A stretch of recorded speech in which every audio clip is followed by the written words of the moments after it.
Uy, nakita mo yung suot niya? Grabe ang kapal. Alam mo ba si ganito? Meron na namang bagong partner. Bakit siya bumili ng kotse? Mayaman na ba siya? Bakit siya nag-artista? Hindi naman siya mukhang artista. Wala namang talent.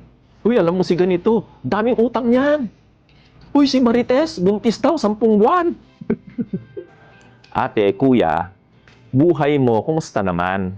Habang sila na minamarites mo, na minamarites nyo, busy-busy sa pagpapaunlad sa kanilang buhay, ikaw kaya, busy ka sa buhay nila? Sa buhay ng may buhay? Baka kaya hindi ka pa successful. Kasi, mas alam mo pa ang buhay ng iba kesa sa sarili mong buhay. Kung may oras kang magchismis, magmarites, mas may oras kang magtrabaho dapat. Kung may lakas kang manghusga, mas may lakas kang magsikap. Mind your own life. Mention mo yung kamarites mo na kailangang marinig to.